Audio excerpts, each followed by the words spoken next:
Sanibonani, welcome to Zasemlazi News Podcast. Igama lami nguSimangele Ntombela. Namhlanje sihamba no DJ Muntu the Don.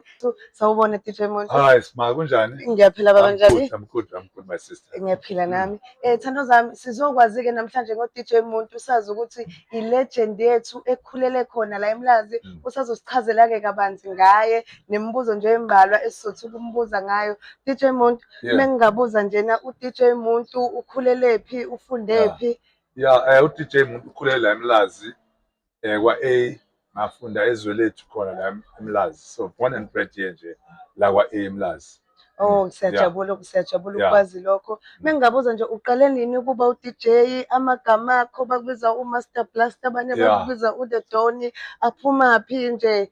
So no lamagama ami Master Blaster that was 80s bengisasebenza eStapon 5. Kwakune club yayila eMlazi kadiye kuthiwa Stapon 5. Nenye futhi yayilapha esekuyi-rest ama students manje ekuthiwa ise-Executive Hotel. So amagama ami lawa aphuma lawa. Leli kaDon la manje ngokubuka ukuthi lo muntu ayeseyidon ngempela lo muntu since kudala aqala lento. So akusena manje uMaster Blaster, so the Don, Muntu the Don. That's my name. Bengithi ngisazobuza nje indawo osebenze kuzona nakho usitshelile ke manje ngale hotel lapha phezulu eselindawo zelokhozi. Siyabona uyasebenza endaweni eziningi, khona abantu osebenzisana nabo nje njengoba usufike kule industry usukhulile kwazoba kungaka. No baningi kakhulu, especially labo DJ abaningi be-soul and R&B baningi engisasebenzisana nabo namanje, kuwukuthi kufanele nabo bakwazi baphushe babe serious ngale project abayenzayo ukuze bafike nami la sengikhona. Nami bekunzima ukuqala lento ye-soul and R&B, especially here in Durban. It was hard for me. Ukubekezela kuyasiza ngoba buka manje i-soul and R&B la eThekwini isikhule kakhulu. Before bengiba ne-problem ukuthi ngidlale emva ka-DJ udlala igqom, abantu bengayi-understand lento ukuthi yini lento.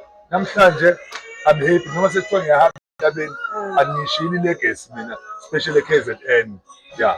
Mengingabuza nje ama-challenges ohlangabezane nawo kule industry njengoba nje wakhetha lokhuza le genre ama-genre mangaka wakhetha ukwenza i-soul, ama-challenges onawo nosahlangabezana nawo njengamanje Well, maningi kakhulu, especially kubantu abengakayi-understand lento yalo mculo. Bengiba ne-problem kakhulu, kodwa manje sengijabuliswa ukuthi bayi-understanda, ba-happy, sebayijabulela yonke indawo, because besibuka amanye ama-province kakwezinye indawo like oJohannesburg, oPitori, but bedlala lo music. Nami ngathi no, awuthi ngishintshe ngizoyifaka lento la ekhaya, because mina I'm a DJ for i-old school. Uyabona, i-old school ayisekho relevant like before manje, you understand. So but kuyasebenzeka ku-right nokuthi o-DJ isikhathi esiningi abathandani man, uyabona, abathandani, abadlelana umona. So lento ayiphele leyo nto leyo, sizwane, sithandane, sibe sonke, sibambane kulento ngoba senza umusic owodwa. O-DJ besoul bancane kodwa namhlanje abazwani, abathandani, omunye nomona, omunye ukuthi ayiphele leyo nto leyo. You understand? Ayiphele lento leyo, abazwani, bathandane. If ufuna ukubuild i-brand yakho, look after yourself, focus, and then you'll make it. Nami akuzange kube easy la sengikhona njengamanje. Look today ku-right, uNkulunkulu ungithathile wangibeka lapha. Sesichazela ku-DJ Muntu ngama-challenges akhe abhekane nawo endimaneni le ye-entertainment. Niyazi-ke nani ukuthi awukwazi ukufika la okhula khona kungabi khona odlula khona. Bengicela bandla, ngiyaxolisa ukubuyisa emuva, bengicela ukuchazela nje ngendawo ezivumnandi ebezikhona before manje nje la uqale khona ebeni-enjoya kuzona. Indawo bekhona indawo ekuthiwa yi-Stapon 5 yayila kwaDiye, sekuyi-car wash manje, yayirana u-Adolphus Mkhwanazi, kwakuthiwa yi-Stapon 5.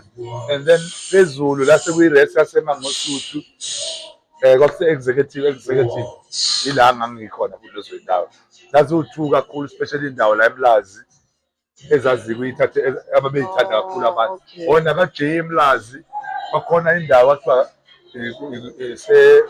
ikwaNdlovu Isibongo, kwakuthiwa ikaSipho Disco ka-J eMlazi. Zaziwu-3 nje. sesi-advise-iwe ukuthi if unephupho lento uyakwazi ukuthi uyenze futhi iphumelele uma unenhloso yayo. Kodwa kunombuzo owodwa nje vo osele baba bengingabuza nje, baba usuthathile ngiyabona ukuthi i-ring ayikho, usukhethile. Ngiye ngazama ukuthatha for 13 years together, but kwangabe kusalunga.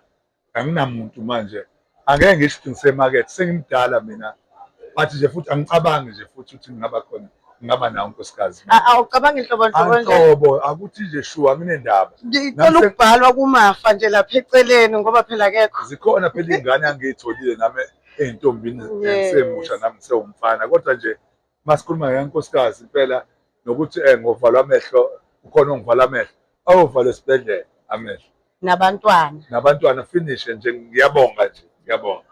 Ngiyazela-ke nathi impilo la into uma ufisa iyenzeke empilweni yakho uyakwazi ukuthi iphupho lakho uphumelelise, njengoba kade sihleli naye-ke u-DJ Muntu The Don, athi ungaba nosuku oluhle, uqhubeke ube isibonelo esihle kwintsha, ngathi kuthina nabantu abasafisa ukuthi bakwazi ukuthi baqhubeze i-genre yakho. Siyabonga kakhulu, i-legacy yakho will always live on. Humble. Siyabonga kakhulu ukuba no-DJ Muntu namhlanje. Babukeli bethu, siyathemba ukuthi nizokuthakasela ukuthi njalo ey'nkundleni zokuxhumana niyambona futhi nasendaweni zobumnandi usakhona njalo la